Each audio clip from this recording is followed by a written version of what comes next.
한국 인터넷에는 수많은 공포 이야기가 돌아다니며 사람들을 소름 끼치게 만듭니다. 그중 하나를 소개하겠습니다. 아래 이야기는 순전이어구이며 재미를 위한 것입니다. 몇 년 전 나는 작은 시골 마을에 위치한 음산한 외딴 집을 구입했다. 도심을 떠나 조용한 삶을 살고 싶었던 나는 그곳에 안주하기로 결심했다. 마을 사람들은 그 집에 대한 여러 가지 이야기를 들려주면서 그곳에 홀로 살지 말라고 충고했다. 그러나 나는 이런 이야기들이 그냥 겁을 주기 위한 것이라고 대수롭지 않게 여겼다. 집을 처음 방문했을 때 나는 그곳이 무척 낡고 삐걱거린다는 인상을 받았다. 그러나 그곳은 고요했고 나는 그러한 고요함이 좋았다. 정착한 첫날 밤, 나는 자신의 침대에서 자려고 잠자리에 들었다. 그때까지는 아무 이상한 징후도 없었다. 새벽 3시쯤 됐을까? 갑자기 이상한 소리가 귀에 들렸다. 그 소리는 휘파람을 부는 소리 같았다. 바람이 부는 것으로 생각하려 했지만 그 소리는 점점 내 침실 쪽으로 가까워지는 듯했다.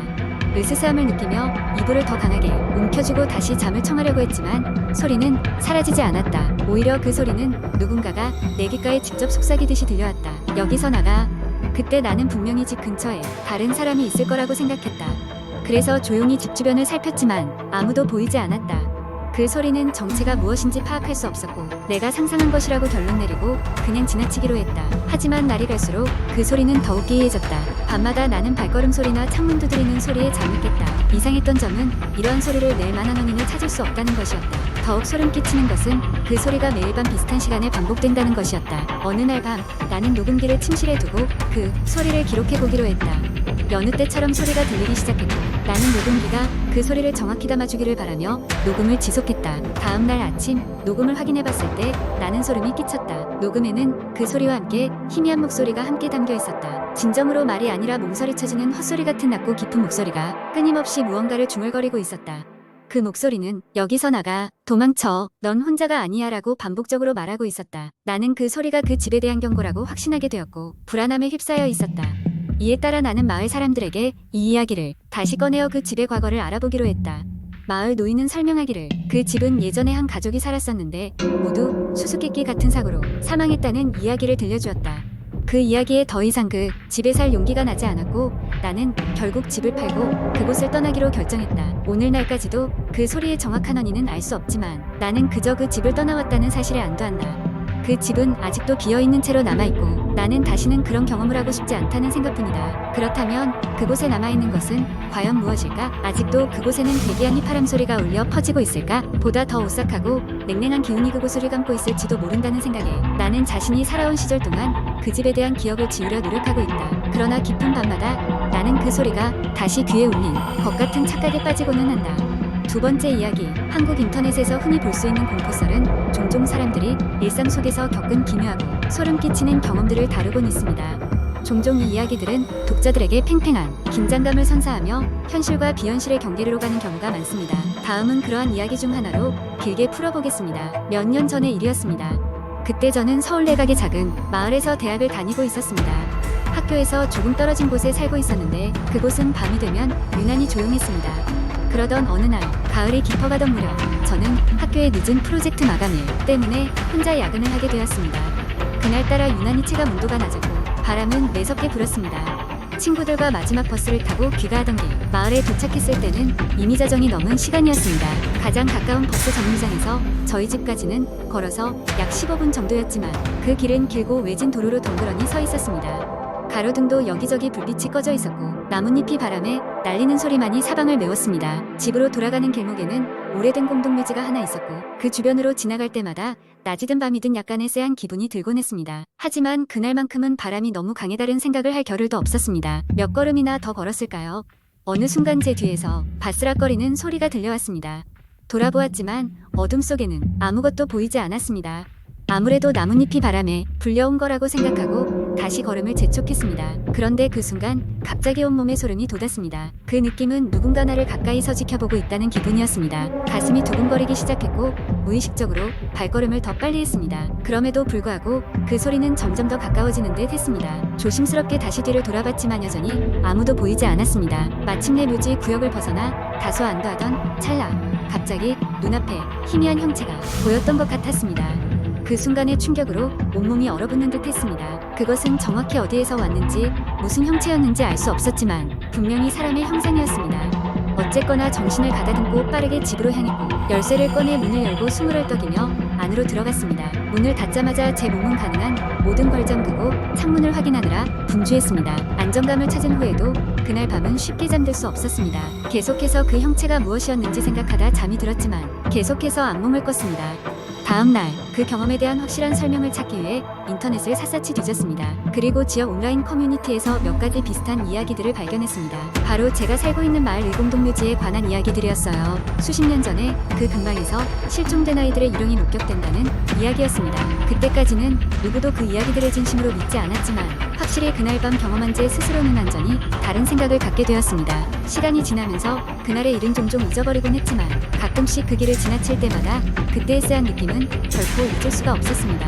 어쩌면 그것은 단지 바람에 흔들리는 그림자에 지나지 않을 수도 있지만 그 형체를 본 그 순간의 감정은 여전히 저의 가슴 깊은 곳에 남아 있습니다. 그 이후로는 늦은 밤에 그 길을 혼자 걷는 일이 없도록 항상 조심하게 되었고 그 장소 근처는 될 수 있으면 피하게 되었습니다.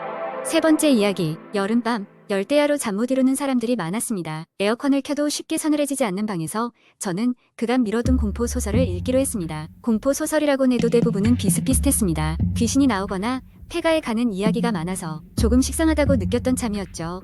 그때 인터넷 게시판을 뒤지던 중 사람들의 추천을 받는다는 어떤 빨간색 배경의 홈페이지를 발견했습니다.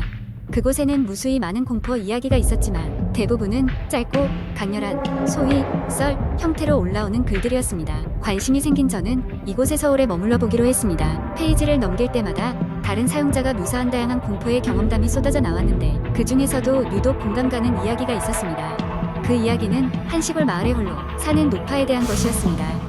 그녀는 마을 주민들에게서 늘 외면받고 있었고 그 이유는 알 수 없었습니다.